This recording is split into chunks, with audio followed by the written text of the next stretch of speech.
hilirisasi, pemerataan pembangunan, transisi menuju energi hijau, ekonomi kreatif, UMKM bisa kita kawal, insya Allah akan terbuka 19 juta lapangan pekerjaan untuk generasi muda dan kaum perempuan.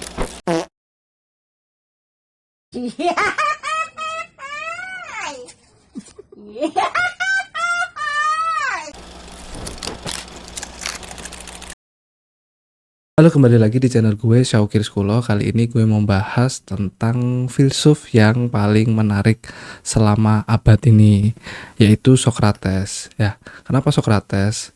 Kali ini gue mau bahas tentang cara berpikir Socrates tentang demokrasi, sampai dia punya statement bahwa demokrasi itu menghancurkan. Nah, untuk teman-teman yang belum tahu, sistem demokrasi itu memang lahir di Yunani. Apa ya alasan Socrates mengkritik sistem yang sebenarnya berasal dari kelahirannya sendiri? Ya sudah, kalau gitu ayo langsung kita bahas kenapa Socrates benci dengan sistem demokrasi. Mari kita langsung open book. Ya, kita semua tahu atau gue yakin lu seenggaknya pernah dengar di sekolah kalau sistem demokrasi itu identik sama bangsa Yunani kuno khususnya.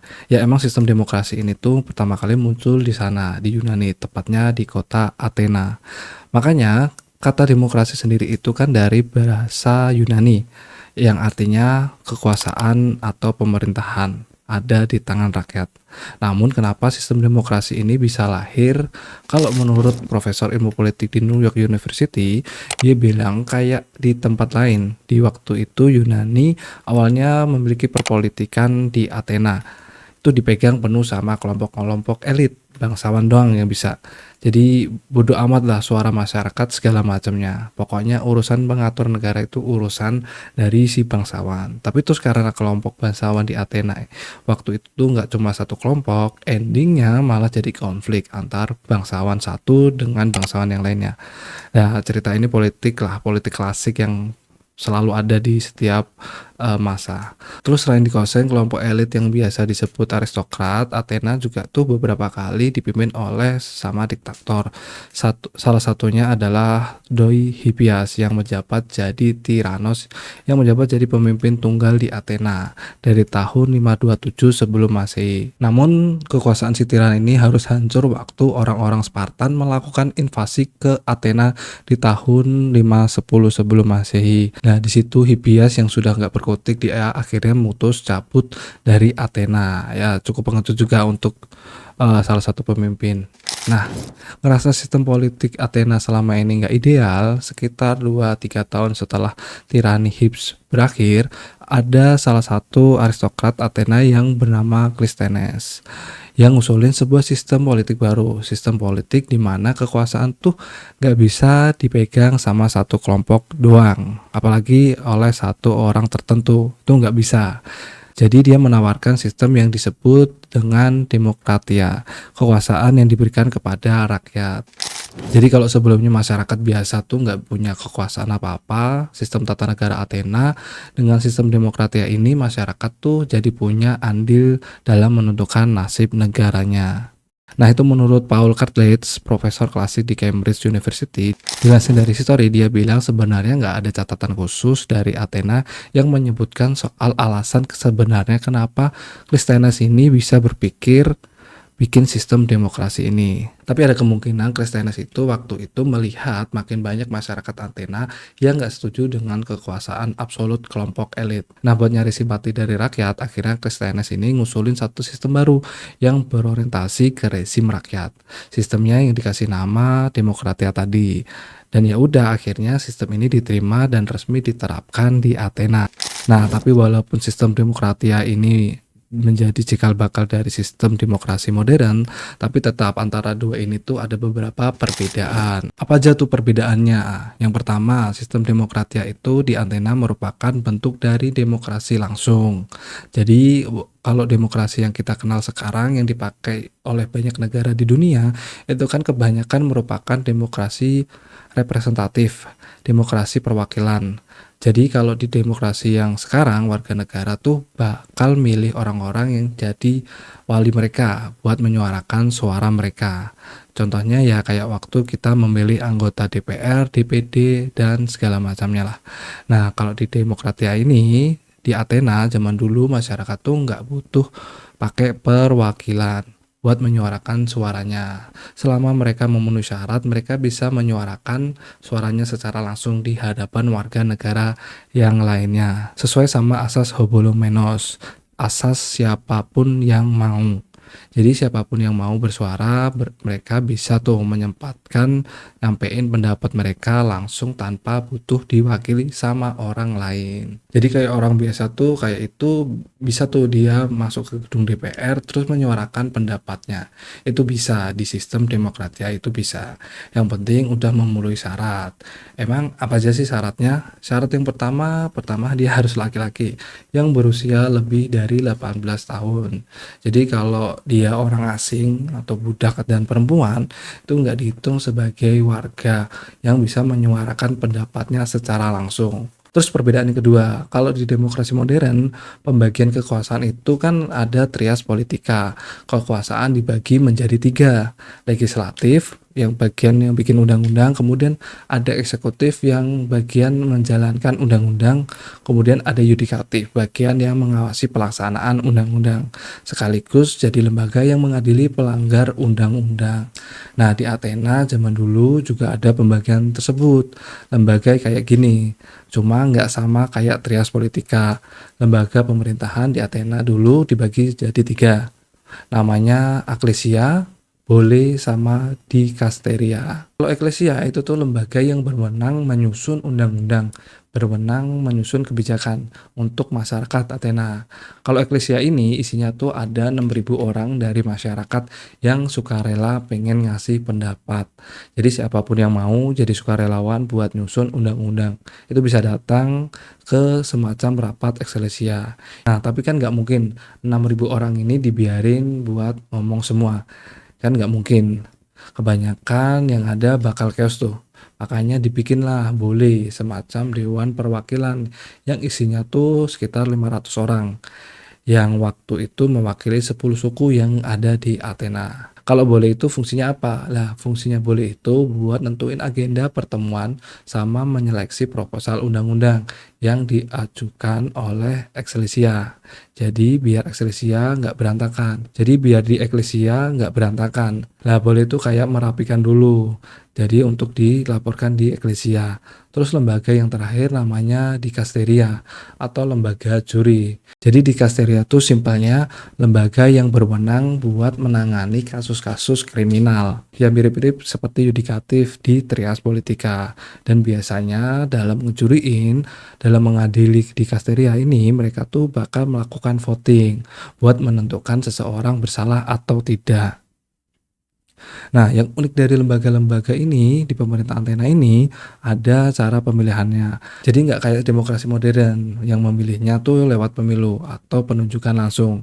Di Yunani kuno, di Athena waktu itu anggota-anggota dewan kayak Bole sama Dikasteria, mereka tuh dipilih lewat lotre, dipilih lewat kayak arisan gitu. Jadi kalau ada yang kepilih itu jadi penjabat. Nah, untuk orang-orang yang pengen gabung sama Eklesia ini itu kan ada syaratnya.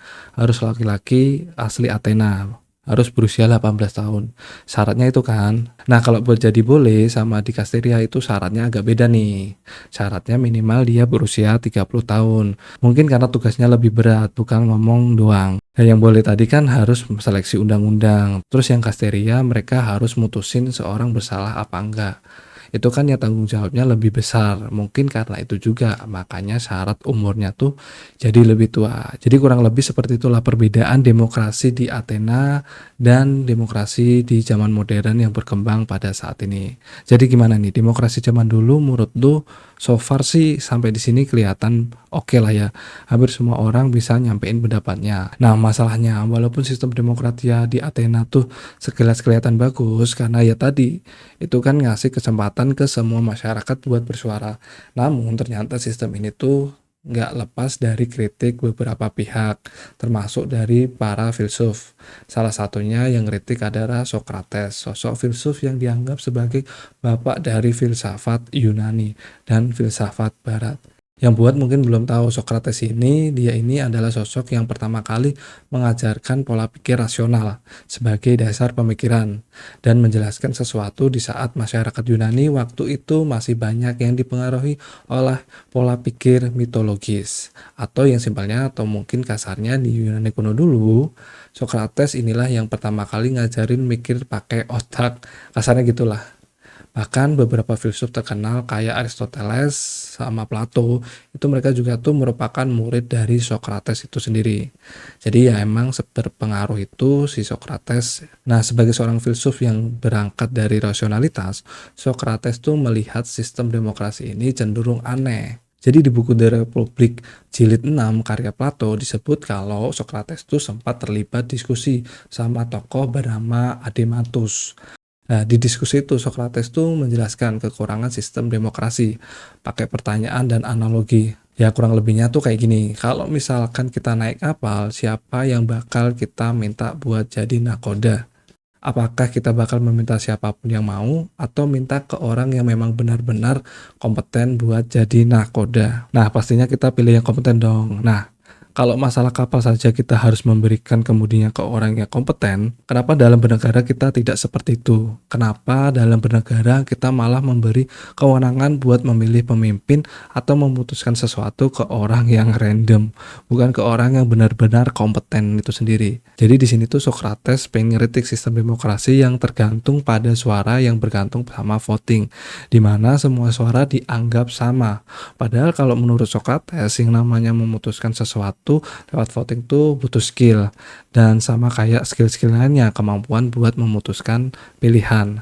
Voting juga perlu dilatih dengan sistem berpikir dan benar yang benar. Jadi di sini tuh Sokrates tuh kayak ngatain gini, ini voting tuh penting banget loh, penting buat menentukan masa depan negara kita loh. Masa iya cuma ngandelin intuisi tanpa harus berpikir? Gila apa? Kurang lebih ya gitu alasan Sokrates menolak atau mengkritisi dari sistem demokrasi ini. Ini sebenarnya sama kayak kita memilih presiden di pemilu. Kan kalau di pemilu, kalau di pilpres, orang-orang yang nggak mampu memilih berdasarkan program kerja. Lah orang-orang yang memiliki rasionalitas yang tinggi memilih dan mempelajari program kerjanya. Namun suaranya ini dinilai sama-sama dinilainya cuma satu suara doang. Padahal secara kualitas itu jelas beda. Jadi ya benar juga sih yang dibilang si Sokrates ini. Jadi kalau misalnya lu kebetulan di suatu negara dan orang-orangnya tuh mayoritas nggak bisa berpikir secara logis, nggak bisa mempelajari program kerja, akhirnya memilih pemimpin ya seperti itu. Ya mungkin hasil dari itu tadi, intuisi. Intuisi tadi bukan dari berpikir yang benar-benar dipikirkan matang-matang. Dan kekhawatiran Sokrates itu akhirnya benar-benar dialami sama diri dia sendiri. Di tahun 399 sebelum Masehi, Sokrates diadili atas tuduhan tidak menghargai tradisi ketuhanan di Athena dan membuat anak-anak muda jadi menjauh dari nilai-nilai tradisional di Athena. Ya tadi kan kita udah bahas kalau Sokrates itu memang jadi orang yang pertama mengenalkan pola pikir yang rasional. Nah, tapi ternyata itu dianggap sebagai ancaman bagi orang-orang di Athena waktu itu. Dan akhirnya ngebikin si Sokrates itu malah diadili pada waktu itu di pengadilan di Skateria. Sokrates itu akhirnya diputuskan bersalah setelah mayoritas dewan juri menganggap dia bersalah. Padahal disebut selisih suaranya tuh tipis banget, yaitu nggak ngaruh lah. Tapi tetap walaupun bedanya suara cuma 1% doang atau bahkan 0,01% doang, tetap voting yang lebih banyak bakal diambil. Dan ya udah akhirnya Sokrates itu dieksekusi dengan cara meminum racun hemlock. Sayang banget orang sepintar itu harus dibunuh atau dieksekusi oleh pemerintah. Sayang banget orang sepintar itu harus dieksekusi atas pemilihan tersebut. Dengan dia menolak demokrasi, bukan berarti Socrates itu setuju sama sistem aristokrasi. Berarti dia setuju dengan sistem politik Athena yang lama ini. Sebenarnya nggak gitu juga. Karena walaupun dia nggak pernah ngeritik sistem lain, tapi Socrates juga tuh nggak pernah bilang kalau sistem lain itu lebih baik dari demokrasi. Nah, Socrates tuh malah benar-benar mendorong orang-orang yang punya kewenangan kalau mereka tuh harusnya bisa memutuskan sesuatu secara rasional. Jadi jatuhnya tuh kayak Socrates nggak setuju sama demokrasi. Tapi dia juga tuh belum nemuin formula terbaik buat sistem bernegaranya. Hampir bisa dipastikan selain dia nggak setuju sama sistem demokrasi, Socrates juga tuh nggak setuju sama sistem Yunani kuno yang pemegang kekuasaan ditentukan oleh keturunan dia. Intinya selama ini dia memang nggak setuju sama sistem-sistem yang sudah ada, termasuk demokrasi. Tapi ya dia nggak ada waktu tuh buat bikin sistem yang baru, buat ngidein sistem yang baru, karena keburu dieksekusi kan tadi. Terus Socrates juga nyebut kalau demokrasi yang nggak dikontrol pola pikir rasionalnya itu bakal melahirkan demagogi. Apaan lagi itu demagogi? Jadi simpelnya demagogi adalah upaya menghasut yang ditunjukkan buat mancing emosi masyarakat dalam konteks politik, dan ini Socrates ngejelasin demagogi ini sambil ngasih contoh juga. Jadi contohnya dia ngasih tuh kayak bayangin ada dua orang yang lagi debat buat dipilih menjadi pemimpin. Yang satunya kerjanya dokter dan yang satunya lagi penjual permen. Si penjual permen tuh bilang, lihat tuh si dokter, yang dia lakukan cuma bisa ngasih rasa sakit ke kalian. Ya bakal ngasih obat, ngelarang makan ini tuh, ngoperasi juga. Yang mana itu semua yang gak enak semua. Nah daripada disakitin gitu, mending Anda milih saya semua. Saya janji bakal memberi kebahagiaan, saya janji bakal ngasih yang manis-manis. Mau yang gratis, gratis juga boleh. Gitu deh pokoknya. Kalau lu diserang kayak gini, kira-kira dokter tuh bakal ngebela dirinya seperti apa? Kemungkinan besar si dokter bakal ngomong, mungkin saya akan memberikan rasa sakit kepada kalian. Namun ingat, rasa sakit tuh hanya sementara. Rasa sakit ini hanya akan ada di awal demi kebaikan kita semua. Nah itu mungkin jawaban dari si dokter, tapi emang faktanya seperti itu. Kadang kan kita harus merasakan sakit dulu buat nantinya bahagia banget. Tapi kira-kira jawaban itu menarik nggak buat dipilih sama warga dengan logika seperti itu? Nah pastinya nggak kan? Nggak akan ada tuh orang-orang yang milih calon dengan jawaban kayak gitu. Bayangin aja ada orang yang kampanye terus dia jujur bilang, nanti di awal kita bakal sakit dulu, terus beberapa tahun ke depan kita akan melejit. Emang bakal ada orang yang percaya? Pastinya enggak lah. Kalau politik-politik pemilihan gini kan orangnya tuh pengennya ya didengar janji-janji manisnya. Kayak si tukang permen tadi. Makanya akhirnya orang-orang pasti pada pilih si penjual permen itu. Yang dari awal udah ngejanjiin yang manis-manis. Walaupun mungkin saja janji itu bohong semua. Tapi orang-orang ya bodo amat. Mereka tuh udah kemakan sama kata-kata manisnya. Energi hijau, ekonomi kreatif, UMKM bisa kita kawal. Insya Allah akan terbuka 19 juta lapangan pekerjaan untuk generasi muda dan kaum perempuan. 5 juta diantaranya adalah green jobs. Green jobs ini adalah peluang kerja di bidang kelestarian lingkungan. Green jobs ini adalah tren peluang kerja masa. Nah, fenomena demagogi itu kayak seperti itu sebenarnya. Berarti fenomena demagogi itu beneran kejadian di zaman sekarang. Kan zaman sekarang tuh lebih banyak politisi seperti itu, politikus penjual permen yang menang dibanding politikus dokter tadi. Ya kayak misalnya di Angola. Kalau lu tahu Angola, Angola tuh kayak gitu.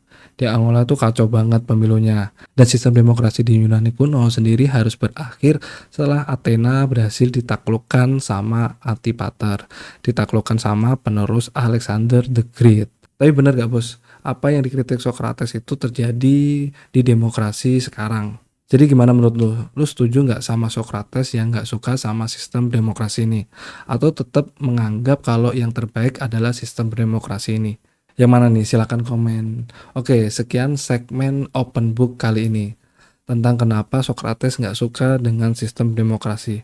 Padahal sistem itu lahirnya let's say di kampung dia, dan yang bikin merinding tuh sebenarnya ya apa ya, borok-boroknya sistem demokrasi sekarang tuh udah diramalin sama dia sejak dulu, udah dibaca sama dia sejak dulu. Parah banget sih orang ini, si Socrates tuh parah banget tentang pemikiran-pemikiran yang rasional dan logik seperti itu. Kalau lu mau nanya atau menambahkan video, bisa tulis di kolom komen. Thank you untuk teman-teman yang sudah nonton, jangan lupa like, komen, dan subscribe. Bye.